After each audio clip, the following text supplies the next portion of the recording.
Hello? Hey, Jerry, yeah, I'm doing the thing for the Nostalgia Critic. What do you mean I'm not getting paid? Okay, hold on.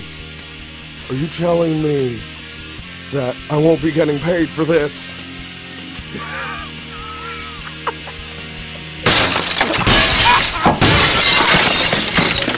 Nicolas Cage. Hello, I'm the Nostalgia Critic guy. Remember it so you don't have to. I've heard of worse ways to try and get Nicolas Cage into the Avengers.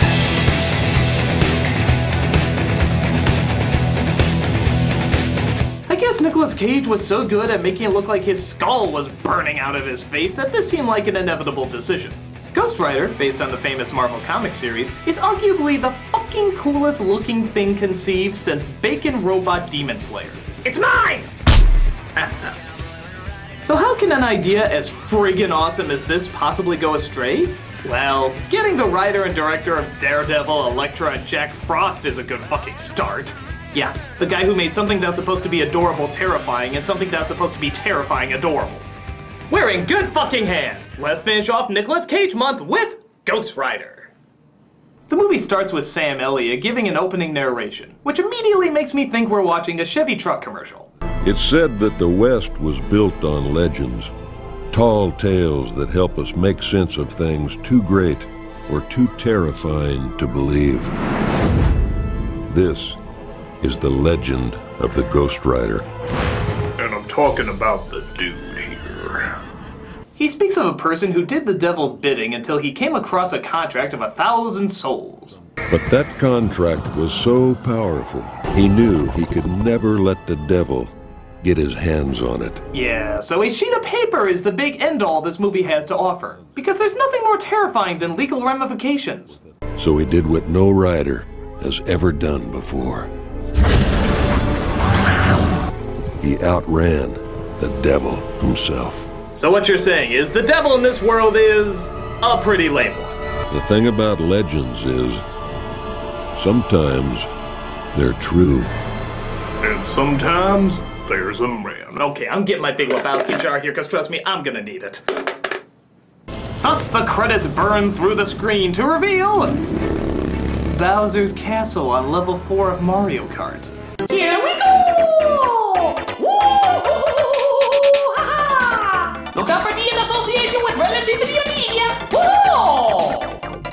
Cut to years later as we see a young daredevil named Johnny Blaze, partaking in a father and son act presumably called the Flaming Speed Racers. But his father doesn't like how he's trying to impress his girlfriend in the audience. You're already screwing around. I was just doing it for the crowd. Both know why you done it. You think she's gonna stand by you when you're in a wheelchair? Huh, hotshot? I never would have expected a daredevil would be such a show-off. But things get complicated when his girlfriend named Roxanne, played by Eve Mendes, tells her beau that she has to leave. And is it me, or are you waiting for Albert Finney's Big Fish narration to take over any minute? We'll jump on the bike and just keep going. Tomorrow, noon. We'll meet here. It was then that I realized my adventures had just begun, all leading up to when I dressed in drag on that island in Summer Isle. That was a weird weekend. He discovers, though, that he can't leave because his father found out he's dying of cancer, which is news to a certain horned one's ears played by Peter Fonda. Worried about your father. The thing about cancer is the time it takes.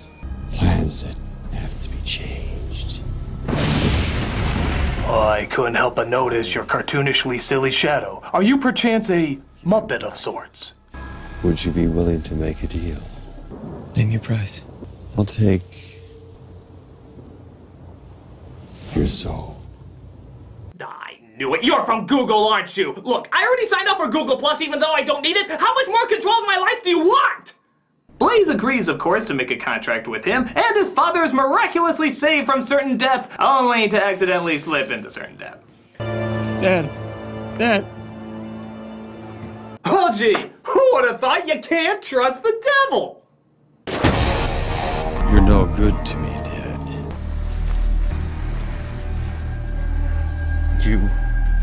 You killed him. I awkwardly ask you to pull my finger in defiance. I'll be watching.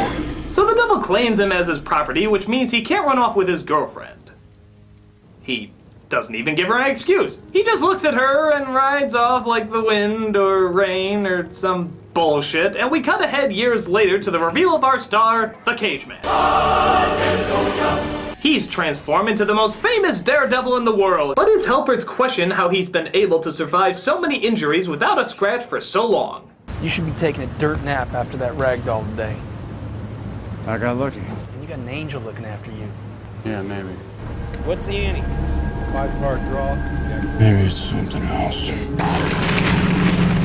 Maybe it's Maybelline. But not too far away, we get the reveal of our main villain, played by Wes Bentley. I just like doing that at random, you know, just walking across empty desert and suddenly going, rah! I mean, it may seem pointless to you, but if there happened to be a camera in front of me, it may possibly scare a 7-year-old, but not an adult because that'd be childishly silly. But I'm gonna keep doing it because, you know, it's fun. It's just my thing, you know. It's just me. Ah! I'm gonna get you. I'm gonna get you. And yes, folks, this is what the villain of our movie looks like.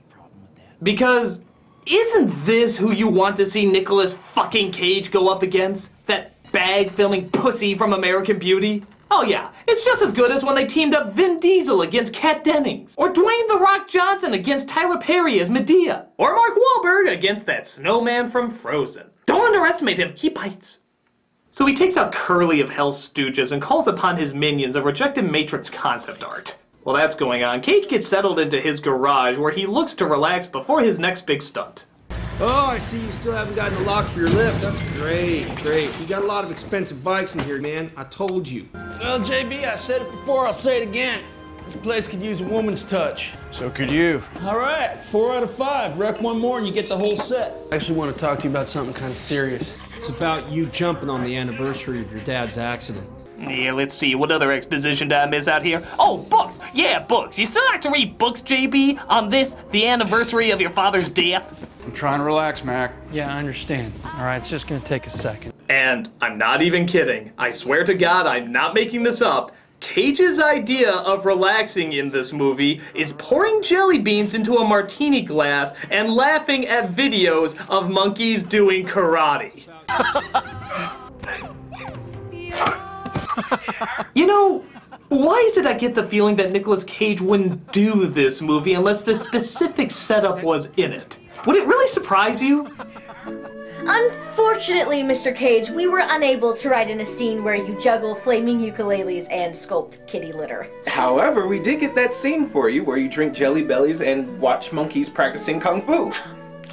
Were you at least able to have me surfing elephant breath while eating my dreams? No, Mr. Cage, that's impossible to visualize. Idiots!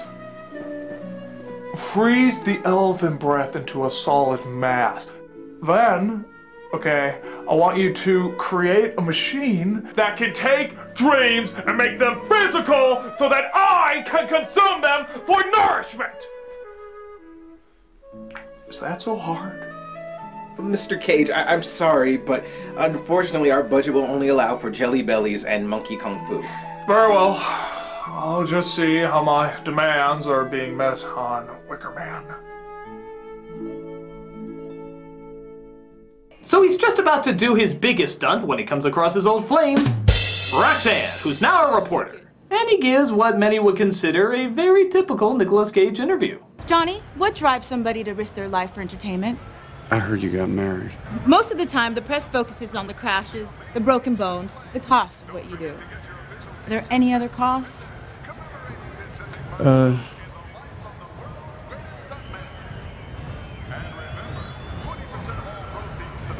Yeah. Why do I get a terrible feeling that this demonic hellspawn of fire and awesomeness is just gonna be a guy waking up for 2 hours? So he does his jump, but realizes he wanted to talk to Roxanne some more. Pull over! I can green screen some more effects if you want. Hold on. Why don't I make it more convincing by adding the Na'vi and Jar Jar Binks to the mix? Cage are gonna love you long time. So he finally stops them and he has a nice long conversation with her. Look, you were 17 and you witnessed a tragedy and you ran. And I understand now like I understood then. And I have no hard feelings, none, you know? And that's why they call it the past, because it's past, it's done, it's over with. I call this the if I did in real life, I'd probably be arrested kiss. It worked great in the Notebook. 8 o'clock. Yes! So, Cage is finally on a date, and after years and years of regret and frustration suddenly giving him another chance, what does Cage do with this opportunity? Show up late because he's too busy looking at himself in the mirror. You deserve a second chance.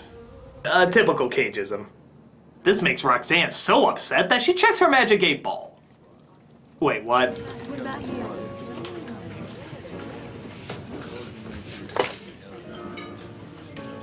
Movie? That's teenage My Little Pony fan fiction bad.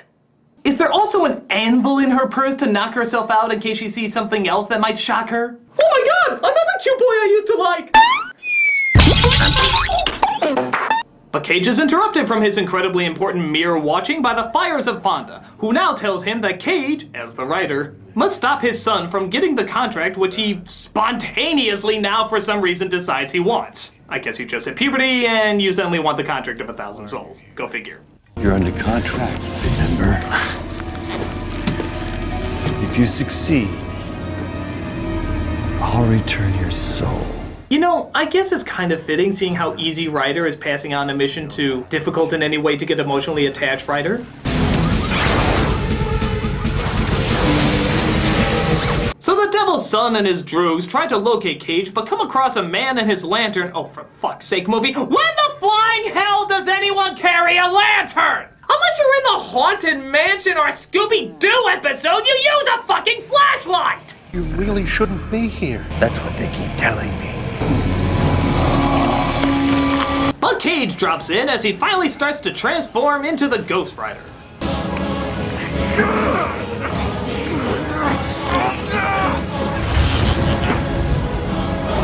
And there's no CG being used here, folks. Cage can just set himself ablaze whenever he's asked.